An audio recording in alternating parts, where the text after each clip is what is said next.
आजकल बीएलओ घर घर जाकर नोटिस दे रहे हैं।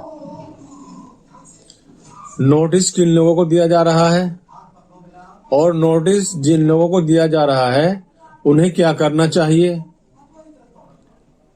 आज की इस वीडियो में पूरी जानकारी मैं आपको देने वाला हूं।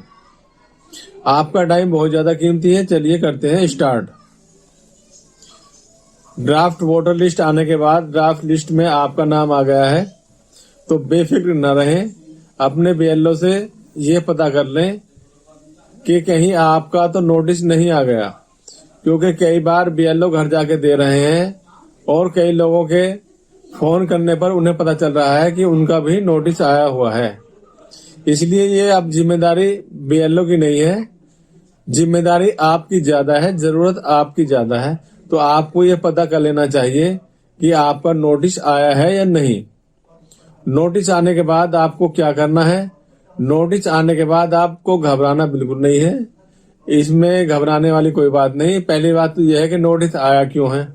नोटिस ज्यादातर उन लोगों का आया है जिनकी 2003 वाली डिटेल सही तरीके से नहीं भरी गई या उन्होंने सही तरीके से भरी है और वो कंप्यूटर में जो फीड हो रहा है डाटा, वहां पर फीड करते समय कोई गड़बड़ी हो गई है, तो ये भी वजह हो सकती है।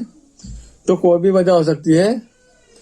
इसकी मेन वजह बहरहाल यही है कि 2003 वाली डिटेल जो आपने अपना या अपने किसी रिश्तेदार का डाटा दिया है वो सही नहीं है, उसमें कहीं ना कहीं मिस हो गया है डाटा या उसमें गड़बड़ी है। तो उस गड़बड़ी को दुरुस्त करने के लिए आपको एसडीएम के पास जाना होगा, इसीलिए आपके पास नोटिस आया है।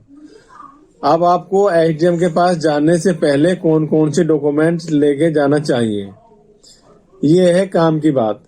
आपको जो है डॉक्यूमेंट्स लेके जाने हैं अपना आधार कार्ड, अपना पैन कार्ड, अपना बर्थ सर्टिफिकेट, या आपके पास मूल निवास हो, या आपके पास आप घर के मुखिया हैं तो आपके पास बिजली का बिल हो, पानी का बिल हो, या कोई बैनामा हो, रजिस्ट्री हो, ये कागज आप लेके जाएंगे।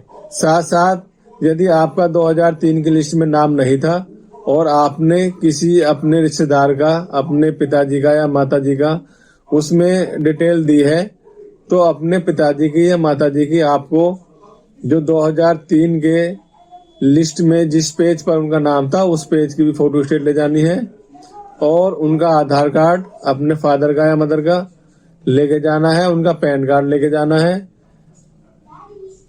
तो ये दस्तावेज आपको लेके जाने हैं। अब दस्तावेज लेके आप जाएंगे, जो आपको डेट दी गई है, अपॉइंटमेंट है आपका कि फला तारीख को आपको इस टाइम से इस टाइम तक तहसील में जाना है। बाकायदा उसमें जो नोटिस आएगा उस पर आपके तहसीलदार का नाम भी लिखा होगा कि किसके पास जाना है आपको। तो जहां पर आपको जाना है तहसील में जाने के बाद आप पता कर लेंगे कि भाई ये हमारे मजिस्ट्रेट हैं, एसडीएम साहब हैं, इनके पास हमें जाना है। तो वहां कोई भी बता देगा कि भाई इनका चैम्बर या इनका केबिन ये है। तो वहां पर आप जाके लाइन में लग जाएं। अपनी बारी आने पर आप अपने डॉक्यूमेंट उनके सामने पेश करें और वो आपसे सवाल पूछेंगे।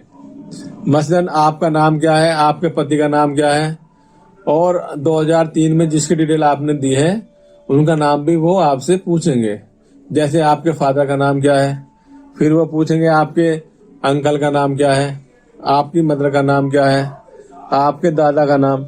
तो ये सारे सवाल, यदि आप जेन्युइन वोटर हैं, वास्तविक वोटर हैं, वास्तविक मतदाता हैं, तो आपको ये सवालों के जवाब देने में कोई मुश्किल नहीं होगी।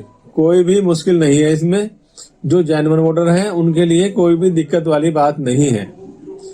तो आपका वो फोटो लेंगे वहां पर और आपके दस्तावेज जो आप देंगे वो आपसे लेकर जमा कर देंगे और आपका नोटिस हट जाएगा। और नोटिस हटने के बाद आपका वोट कैंसिल होने से बच जाएगा। इस तरह जब भी आपको डेट दी जाती है नोटिस की, तो आप उस डेट में जरूर जाएं। यदि आप नहीं जाएंगे, एक बार बुलाएंगे आपको, दूसरी बार बुलाएंगे, और यदि आप नहीं जाते हैं तो आपका वोट कैंसिल हो जाएगा। इसलिए अपनी डेट पर आप जरूर जाएं और अपने इन कागजों के साथ जाएं। आज की वीडियो में इतना ही, फिर मिलेंगे नई वीडियो में नई जानकारी के साथ।